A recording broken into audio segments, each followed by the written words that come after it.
দেখেছেন টঙ্গীর ঘটনা, গত রাতের আগের রাতের ঘটনা।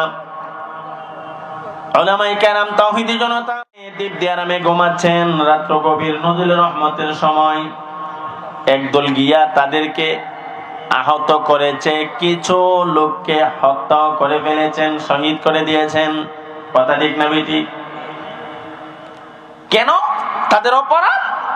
এরা উলামায়ে কেরামের সাথে ছিল, উলামায়ে কেরামের সাথে আছে, উলামায়ে কেরামের সাথে থাকতে চাই। এই অপরাধে এই সাত বাহিনী, এই সন্ত্রাস বাহিনী আমার ভাইদেরকে পিটিয়ে হত্যা করেছে। জোরে কোন নাউজুবিল্লাহ, আরো জোরে কোন না নাউজুবিল্লাহ। এ মুসলমান, এখনো সময় আছে, সজাগ হয়ে যান। এখনো সময় আছে, সতর্ক হওয়া দরকার। আজকে আমরা উলামায়ে কেরামের কাছ থেকে ছিন্ন ভিন্ন হওয়ার কারণে আমাদের আজকে অধঃপতন। আমরা জায়গায় জায়গায় অধঃপতন হচ্ছি, অপদস্থ হচ্ছি, অপমানিত হচ্ছি। এর একমাত্র কারণ আমরা আকাবির আসলাফ উলামায়ে কেরামের সোহবতে নাই। আরে বাবা, উলামায়ে কেরাম তো আওয়ামুন নাস, জনসাধারণের ইমানের পাহারাদার। আপনি ইমানদার, আপনি কালেমাওয়ালা, আপনার ইমানের পাহারাদার উলামায়ে কেরাম। উলামায়ে কেরামের সোহবতে থাকেন।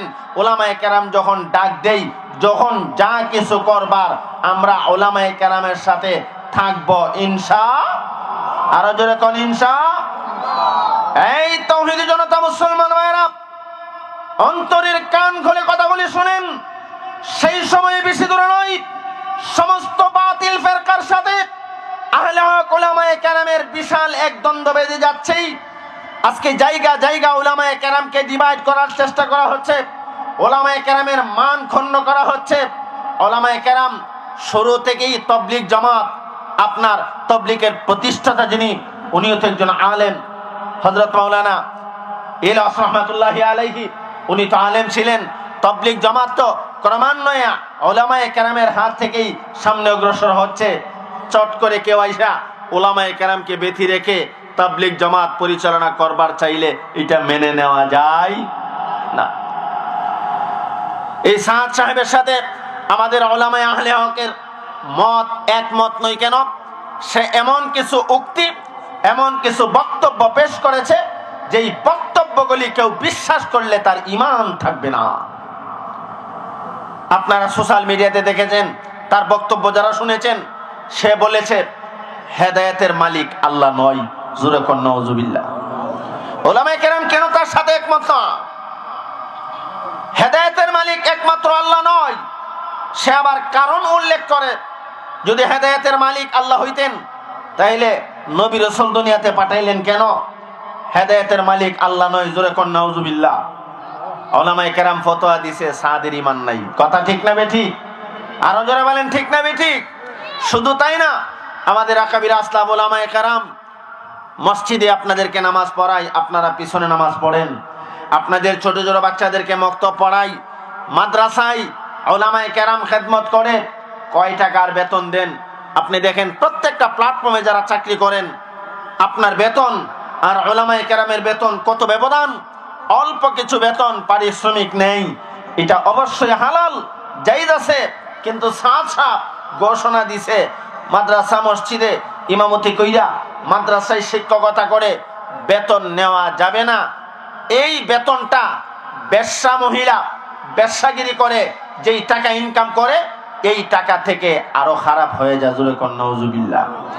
অর্থাৎ তার উক্তিটা হলো, বেশ্যা মহিলা বেশ্যাগিরি করে যেই টাকাটা ইনকাম করে, উলামায়ে কেরামের মাদ্রাসায় পড়ানোর পরে, ইমামতি করার পরে যেই টাকা ইনকাম হয়, এই টাকার থেকে বেশ্যার টাকাটা উত্তম। জোরে কোন নাউজুবিল্লাহ। আরো জোরে কোন নাউজুবিল্লাহ। এবং এই ঘোষণা দিয়েছেন উলামায়ে কেরাম জান্নাতে যাওয়ার অনেক আগেই বেশ্যা মহিলারা জান্নাতে চলে যাবে। জোরে কোন নাউজুবিল্লাহ। অথচ উলামায়ে কেরাম সম্পর্কে আল্লাহ রাসূল বলেন, আল উলামা ওয়ারাসাতুল আম্বিয়া। উলামায়ে কেরাম হলো নবীদের ওয়ারিস।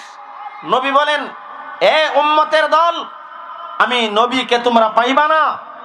আমি নবী দুনিয়া থেকে চলে যাব, আমার উম্মতের উলামায়ে কেরামকে তোমরা পাইবা। উলামায়ে কেরামের সোহবতে থাকবা, ওলামায়ে কেরামের সাথে মুসাফা করবা, আর মনে মনে ভাববা যেন আমি নবীর সাথে মুসাফা করেছো, জোরে কোন সুবহানাল্লাহ। ওলামায়ে কেরামের সংসবে থাকবা, ওলামায়ে কেরামের চেহারাতে হাসি ফোটাইয়া দিবা, আর মনে মনে ভাববা যেন আমি নবীর চেহারা মোবারকে হাসি ফোটাইয়া দিছো, জোরে কোন সুবহানাল্লাহ। তো ওলামায়ে কেরামের মর্যাদা এত বেশি কেন? আল্লাহ রাসূল বলেন, যেই আল্লাহর কুদরতি ভাষা, আল্লাহর ভাষা কালামুল্লাহ কোরআনুল কারীম আমার উপরে নাজিল হয়েছে, এই কোরআনুল কারীম উলামায়ে কেরামের সিনার ভিতরে জায়গা করে নিয়েছে। এজন্য উলামায়ে কেরামের মর্যাদা আল্লাহ বাড়াইয়া দিয়েছে। উলামায়ে কেরামের মর্যাদা তো এমনি এমনি হয় নাই। উলামায়ে কেরামের মর্যাদা আল্লাহ বাড়াইয়া দিয়েছেন যাদের সিনার ভিতরে আল্লাহর কোরআন, এই সিনার ভিতরে কোরআন ঢুকানোর কারণে আল্লাহ পাক তাদের মর্যাদা ইহকালেও বাড়িয়ে দিয়েছেন, পরকালেও আল্লাহ তাআলা বাড়িয়ে দিবেন। এজন্য আল্লাহ পাক আমাদের সবাইকে উলামায়ে কেরামের সাথে, উলামায়ে কেরামের সংসবে থাকবার তৌফিক দান করুন। সবাই বলুন আমিন। আরো জোরে বলুন আমিন। আমরা আজকাল সোশ্যাল মিডিয়াতে লক্ষ্য করে দেখছি বিভিন্ন সাতপন্থীরা বড় বড় হযরত উলামায়ে কেরামের কাছে যাচ্ছেন আর তওবা করে করে নতুন করে আমাদের সাথে আসছেন আর বলতেছেন উলামায়ে কেরামের সাথে এখন থেকে থাকবো। সোশ্যাল মিডিয়াতে দেখলাম সাত গ্রুপের এক মুরব্বীকে বলা হচ্ছে, এতদিন পর্যন্ত আপনি সেখানে ছিলেন, এখন উলামায়ে কেরামের সাথে আসতে চান, এর কারণ কি? তিনি স্পষ্ট বলে দিলেন, যেই দল মানুষকে হত্যা করতে পারে এরা কোনোদিন তাবলীগ জামাতের মানুষ হতে পারে না। যেই দল মানুষকে ঘুমন্ত অবস্থায় পিটিয়ে শহীদ করতে পারে এরা কোনোদিন মুসলমানদের লোক হতে পারে না, দাওয়াতে তাবলীগের কর্মী হতে পারে না, এরা সন্ত্রাসী ছাড়া আর কিছু হতে পারে না। জোরে বলেন ঠিক না বেঠিক? এই সন্ত্রাসীদেরকে রুখে দেবার জন্য আমাদের মুরব্বীরা পরামর্শ করতেছেন, আমাদের মুরব্বীরা আমাদেরকে হুকুম করবেন। আঙ্গরা মোহাম্মদপুর মাদ্রাসার প্রিন্সিপাল জিয়াউদ্দিন সাহেব হুজুর আমাদেরকে হুকুম দিবেন, আল্লামা মুজিবুর রহমান সাহেব হুজুর আমাদেরকে হুকুম দিবেন, এ ভাই উলামায়ে কেরাম যখন আমাদেরকে ডাক দিবেন, সমস্ত বামপন্থীদের সাথে যুদ্ধ করবার জন্য আমরা তৈরি আছি তো ইনশাআল্লাহ।